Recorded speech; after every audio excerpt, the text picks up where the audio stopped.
یہ بات تو ہم سب جانتے ہیں کہ البرٹ آئنسٹائن ہسٹری کا سب سے بڑا جینیس تھا، اتنا جینیس کہ وہ اکیلا ہزاروں سائنٹسٹ سے دماغ لڑا سکتا تھا۔ جو چیز ہم انسان سمجھنا تو دور کی بات سوچ بھی نہیں سکتے تھے، وہ آئنسٹائن نے سوچی بھی اور سمجھی بھی۔ البرٹ آئنسٹائن ایک فزسسٹ تھے۔ انہوں نے تھیوری آف ریلیٹیوٹی E=mc² اور فوٹو الیکٹرک ایفیکٹ کے نوڈ بنا کر پوری دنیا کو حیران اور پریشان چھوڑ دیا تھا، اور اسی وجہ سے اس کو نوبل پرائز سے بھی نوازا کیا گیا۔ ان کی ایکسٹرا آرڈنری سوچ سمجھنے کی صلاحیت دیکھ کر لوگ سمجھتے تھے کہ آئنسٹائن کے پاس ایک اسپیشل برین ہے جو عام انسانوں سے کافی مختلف ہے۔ اس بات کو آئنسٹائن کو خود بھی اندازہ تھا، اسی وجہ سے وہ نہیں چاہتے تھے کہ مرنے کے بعد ان کی باڈی کے کسی بھی حصے پر ریسرچ کیا جائے،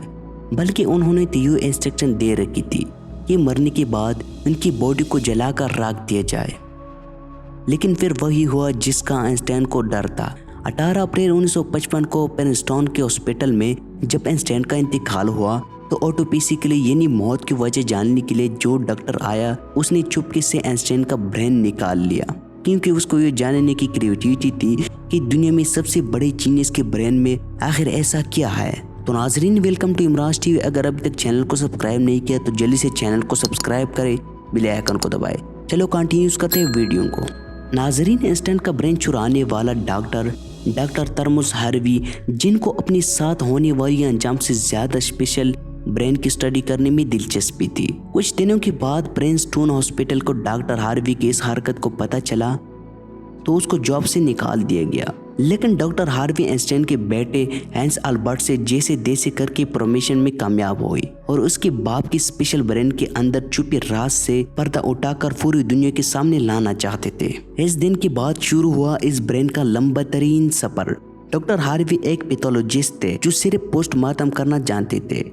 اور ان کا صرف خیال تھا کہ وہ اتنی بڑی جینیس کے برین پر ریسرچ کر پائیں گے۔ اب کنڈیشن یہ تھی کہ ڈاکٹر ہاروی برسٹن ہاسپٹل سے جاب سے ہاتھ دھو بیٹھے اور اپنی پیتھولوجسٹ کا آئیڈیا آئنسٹائن کا برین پر جو پہلے ہی ڈاکٹر ہاروی پریزرو کر چکے تھے، اس کو لے کر پینسلوینیا کے شہر فیلاڈیلفیا لے گئے، جہاں انہوں نے برین کی کئی فوٹو لی اور پھر اس کو 240 چھوٹے چھوٹے پیسز میں کاٹ کر پیسز کو الگ الگ چار میں پریزرو کر کے اپنے بیسمنٹ میں چھپا لیا۔ اسی مسئلے کو لے کر ڈاکٹر ہاروی اپنی بیوی کے ساتھ کئی بار جھگڑا ہوتا رہتا تھا، کیونکہ اس کی بیوی اکثر ان کو دھمکی دیتی تھی کہ وہ اس برین کو اٹھا کر باہر پھینکتی تھی، اور ایک بار جھگڑا اتنا بڑھ گیا کہ دونوں میاں بیوی کو ڈیورس لے کر الگ ہونا پڑا، اور ڈاکٹر ہاروی برین کو لے کر کینزس کے شہر وچیتم چلے گئے،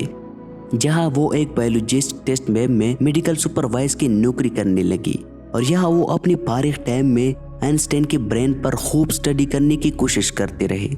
اور اس کے بعد وہ کئی بار الگ الگ جاب چھوڑ کر مختلف شہروں میں برین لے کر گھومتے رہے۔ کئی سال گزر چکے تھے لیکن ڈاکٹر ہاروی آئنسٹائن کے برین پر کچھ خاص ریسرچ نہ کر سکے، الٹا ان کا میڈیکل لائسنس ہی کینسل کر دیا گیا،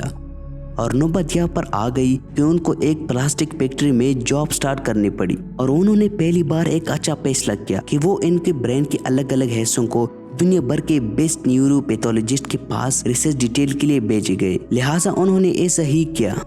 1955 میں برین چرانے کے 30 سال بعد یعنی 1985 میں پہلی بار آئنسٹائن کے برین پر ایک اسٹڈی پبلش کی گئی۔ اس کے بعد اگلے 20 سالوں تک اس کے جینیس کے برین پر دنیا بھر کے نیورو پیتھولوجسٹ کی کئی اسٹڈی پبلش کی، جن میں بتایا گیا کہ آئنسٹائن کے برین عام انسانوں سے کافی مختلف تھا۔ سب سے بڑا ڈفرینس برین کی کارپس کیلوزم نامی حصے میں پایا گیا۔ اب یہ جاننا ضروری ہے کہ انسانی برین دو الگ الگ حصوں میں تقسیم ہوتا ہے۔